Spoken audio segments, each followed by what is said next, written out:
좋아. 그럼 카카, 부디 계단을 올라가 주십시오. 마차에 태워 경시청까지 모시겠나이다. 그렇게 하게. 오늘의 세계 명작의 산책은 희대의 은행털이범과 한판 승부, 아서 코난 도일의 빨간 머리 연맹입니다. 이상한 손님. 1890년 10월 9일, 자베스 윌슨이라는 남자가 기묘한 사건으로 홈즈에게 의뢰를 합니다. 그는 코번트가에서 전당포를 운영 중인데 최근에 빈센트 스폴딩이라는 유능한 젊은이를 새로 점원으로 들이고 그로부터 빨간 머리 연맹이라는 기묘한 단체에 대해서 듣게 됩니다. 빨간 머리 연맹은 미국의 백만장자 이즈키야 호킨스가 설립한 단체로 자신이 빨간 머리라 모든 빨간 머리들에게 동정심을 품고 죽을 때 막대한 재산의 이자를 빨간 머리들에게 쓰기 위해 설립했다고 합니다. 연맹에 가입하면 연간 200파운드 가량을 얻을 수 있는데 호킨스의 고향이 런던이라 런던에 거주하는 성인 남자로 불타는 듯한 빨간 머리만 가입할 수 있다고 합니다. 이것은 유럽권과 미국 백인계에서 흔한 빨간 머리에 대한 차별인 진저 차별을 암시하는데 유다가 빨간 머리라는 것처럼 빨간 머리는 부정적인 이미지를 많이 갖고 있습니다. 쥘 르나르의 소설 홍당무에서도 빨간 머리라고 주인공이 식구에게도 따돌림당하고 빨강머리 앤에서도 앤이 머리카락을 갈색으로 염색을 하려다 이상한 색이 되어 잘라냈다는 에피소드가 나옵니다. 마침 돈이 별로 없었던 자베스는 당장 연맹 사무소에 갔는데 다른 지원자들은 모두 탈락했지만 그는 합격을 하는데 원래 미혼자는 안 되지만 자베스의 빨간 머리가 너무 훌륭해서 봐줬다고 합니다. 그가 받은 테스트는 머리를 잡아당겨보는 것뿐이었는데 던컨 로스는 가발을 쓰거나 염색을 하고 온 놈들을 많이 봐서 그랬다고 합니다. 언제부터 일을 시작할 수 있겠습니까? 글쎄요. 하고 있는 일이 있어서요. 그건 걱정할 것 없습니다. 사장님. 제가 대신 전당포를 보면 되니까요. 스폴딩이 옆에서 거들었소. 그럼 몇 시부터 몇 시까지 일합니까? 아침 10시부터 오후 2시까지입니다. 그런데 홈즈 선생, 전당포 일이라는 건 저녁때가 가장 바쁩니다. 특히 일주일치 급여가 나가는 목요일과 금요일 저녁때가 가장 바쁘죠. 그러니까 아침 시간에 다른 일을 할 수 있다는 건 나로서는 아주 괜찮은 일이었소. 게다가 스폴딩이 좋은 종업원이라 전당포를 맡겨도 괜찮겠다 싶더군요. 사라진 빨간 머리 연맹. 그리고 던컨은 자베스에게 일주일에 4파운드를 받는 대신 순전히 명목상의 일을 했다고 하는데 10시부터 2시까지 4시간 동안 연맹 사무실에서 브리테니커 백과사전을 베껴 쓰는 것이었습니다. 자베스는 이상하게 생각하면서도 아무튼 돈을 받았기 때문에 8주 동안 계속 일을 하면서 백과사전의 A 항목을 거의 다 베껴 썼습니다. 열혈 독자들은 이 시간 동안 A 항목을 다 쓰는 것이 불가능하다고 하는데 무튼 B 항목으로 들어가려던 참의 사무실에는 갑자기 빨간 머리 연맹이 해체되었다는 공고가 붙게 됩니다.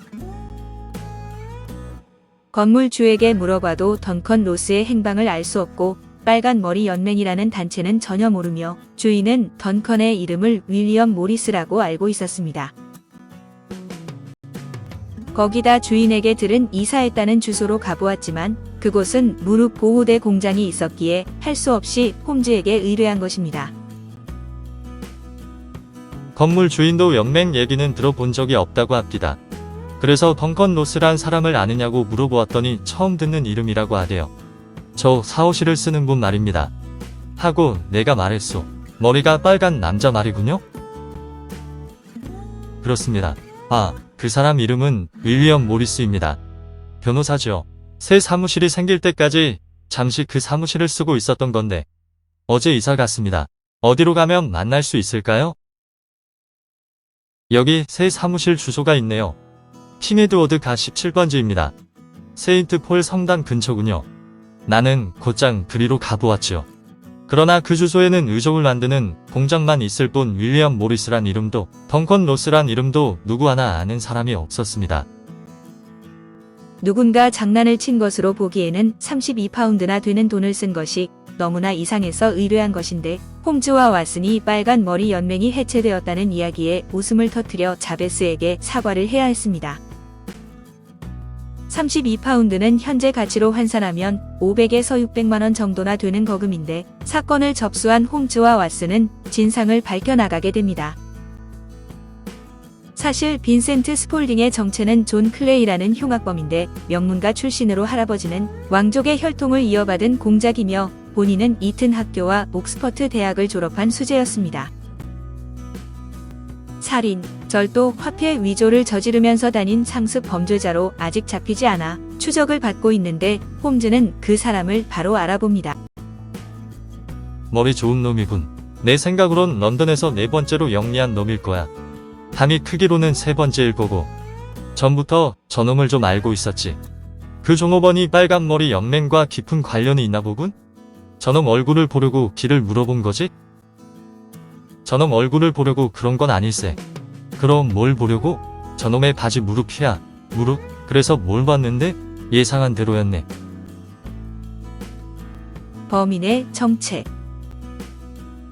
CTN 서버번 은행은 지불 준비금으로 프랑스의 은행으로부터 3만 나폴레옹의 금괴를 빌려서 지하실에 보관해 두고 있었는데 존 클레이가 노린 것이 바로 이 금괴였습니다. 1나폴레옹은 20프랑 금화인데 20프랑의 금화는 5.8g 정도의 금으로 제작되었다고 하는데 현재 1g당 10만원 정도라서 20프랑 금화는 58만원 정도이고 3만 나폴레옹 금화는 150억 원 정도가 됩니다. 이 은행은 마침 자베스 윌슨의 전당포와 등을 맞대고 있어 존 클레이는 사진을 현상한다는 핑계로 전당포 지하실에 들어가 땅굴을 파고 들어가 은행 지하실에 금괴를 훔치려 했던 것입니다. 위로 들어올 걱정은 없겠군요. 홈즈가 랜턴을 치켜들고 주위를 둘러보면서 말했다. 밑으로도 마찬가지요. 내리 웨더가 지팡이로 돌바닥을 두드렸다. 그러다가 움찔 놀란 얼굴로 고개를 들며 소리쳤다. 아니, 텅 빈 소리가 나네. 그러자 홈즈가 엄한 목소리로 대답했다. 조용히 해주셔야겠습니다. 하마터면 오늘 이 모험을 망칠 뻔했습니다. 제발 걸리적거리지 않게 거기 어디 괴짝에라도 걸터 앉아 계세요. 으스대던 메리 웨더는 매우 언짢은 표정으로 괴짝에 걸터 앉았다.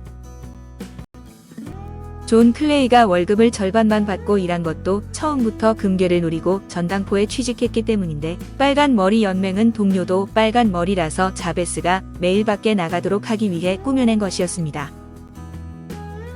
결국 모든 것을 추리해낸 홈즈는 경찰과 함께 은행 지하실에서 대기하고 있다. 땅굴을 파고 들어온 존 클레이 일당을 그 자리에서 체포합니다. 존 클레이가 나를 왕족답게 대하라고 허세를 부리자 존스 경감은 낄낄대면서도 전하라고 공손하게 부르며 압송했고 존 클레이는 진작 그렇게 나왔어야지 라며 순순히 연행이 됩니다. 그 더러운 손 치워. 넌 모르겠지만 내 몸에는 이래 배도 왕가의 피가 흐르고 있단 말이다. 나를 부를 때는 각하라고 깍듯이 높여 불러라. 존스는 클레이를 가만히 들여다보더니 킬킬 웃으면서 장난스럽게 말했다. 좋아, 그럼 각하, 부디 계단을 올라가 주십시오. 마차에 태워 경시청까지 모시겠나이다. 그렇게 하게. 존 클레이가 침착하게 말하더니 우리 세 사람을 보고 가볍게 고개를 끄덕이고는 존스의 호의를 받으며 조용히 걸어나갔다. 이로써 피터 존스는 오랜 세월 동안 추적하던 숙적을 붙잡는 데 성공하는데 클레이 일당이 윌슨에게 베껴 쓰는 일을 하루만 더 시켰다면 홈즈에게 꼬리를 잡히는 일은 없었을 것입니다. 그러면 그 동기가 은행 강도라는 건 어떻게 알았나? 전당포에 여자라도 있었다면 연애 때문에 그러려니 했을 거야. 그런데 그게 아니었지. 전당포 일이란 게 대단한 일도 아니고 전당포는 그렇게 많은 수고와 돈을 들이면서까지 빼앗을 만한 가치가 없잖아. 그렇다면 그건 무엇일까? 집 밖에 뭐가 있지 않을까? 그때 나는 종업원이 사진을 좋아해서 지하실을 자주 들락거린다는 것에 생각이 미쳤지. 지하실이다. 그게 바로 실마리였네. 그래서 종업원에 관해서 여러 가지를 물어보았고 곧 우리가 상대하는 놈이 온 런던을 통틀어 가장 무섭고 대담한 악당이란 걸 알았네. 그놈이 남모르게 지하실에서 뭔가 하고 있다. 하루 몇 시간씩 계속해서 몇 달 동안이나. 그건 또 무엇일까? 그렇다면 어디 다른 건물로 통하는 땅굴을 파는 게 틀림없었지. 자네를 데리고 전당포에 가면서 나는 이미 여기까지 생각해봤네. 그래서 지팡이로 돌바닥을 내리친 거야. 그때 자네 좀 놀랐지? 그건 땅굴이 건물 앞으로 뻗어 있는지 아니면 비로 뻗어 있는지 알려고 그랬던 걸세. 앞은 아니더군. 4파운드를 아끼려다 덜미를 잡힌 셈인데 자베스는 안타까워했지만 이미 돈을 꽤 받았고 홈즈의 말대로 A로 시작하는 단어들에 대해 많은 지식을 얻었으니 그대로 넘어가기로 합니다. 그럼 놈들이 간밤에 턴다는 건 어떻게 알았나? 놈들이 연맹 사무실을 없애버렸다는 말을 듣고 이제 제이베스 윌슨 씨가 전당포에 있어도 괜찮다는 거지. 다시 말해서 땅을 다 팠다는 거 아니겠나? 놈들은 되도록 빨리 땅굴로 들어가야 했어. 들통날 염려도 있고 금화도 언제 다른 곳으로 옮길지 모르니까. 그러면 다른 날보다 토요일이 좋지. 금화가 없어진 건 월요일 아침에나 알려질 테니까 달아나는데 이틀이란 시간이 생기잖나. 이런 것을 생각해보고 틀림없이 간밤에 금화를 훔칠 거라고 추리한 걸세. 루시안입니다. 그럼 제가 작가와 소설의 뒷이야기를 들려드리도록 하겠습니다. 빨간 머리 연맹. 빨간 머리 연맹은 셜록 홈즈의 모험에 수록된 작품으로 1891년 8월에 스트랜드 매거진에 처음으로 연재되었습니다.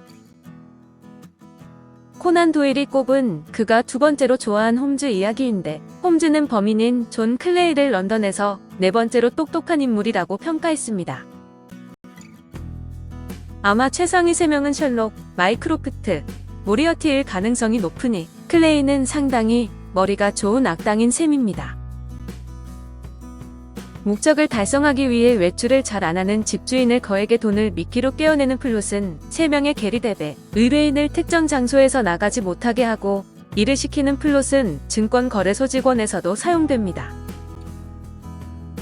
알프레드 히치콕이 제작한 서스펜스 TV 드라마 시리즈에서는 경제적으로 어려운 사람을 고용해 사무실에서 단순 작업을 시키다 자신의 살인 계획에 이용하려는 부자가 등장합니다. 아서 코난 도일. 1859년 스코틀랜드의 에든버러에서 태어난 아서 코난 도일은 에든버러 대학에서 의학을 공부하여 의사가 되었고 배를 타고 세계 곳곳을 돌아다니다 다시 영국으로 돌아와 병원을 차렸습니다. 그러나 환자가 별로 찾아오지 않자 쉬는 틈틈이 소설을 쓰기 시작해서 의사보다는 소설가로 이름을 떨치게 되었는데 처음에 쓴 작품이 1887년에 발표한 주홍색 연고였습니다. 이 작품에서 처음으로 셜록 홈즈가 나오는데 이 작품으로 좋은 평을 받은 도일은 1890년 두 번째 작품 네 사람의 서명을 발표하고 뒤이어 1891년에는 셜록 홈즈의 모험이라는 추리소설을 썼습니다. 이것을 계기로 그의 작가로서의 명성은 절정에 이르는데 작품 활동을 하는 한편 사회적으로 많은 활동을 해서 영국 여왕이 공로가 많은 사람에게 주는 칭호인 경이란 칭호를 받았습니다. 섭섭하게. 그러나 아주 섭섭지는 말고 좀 섭섭한 듯만 하게. 이별이게. 그러나 아주 영 이별은 말고 어디 내 생에서라도 다시 만나기로 하는 이별이게.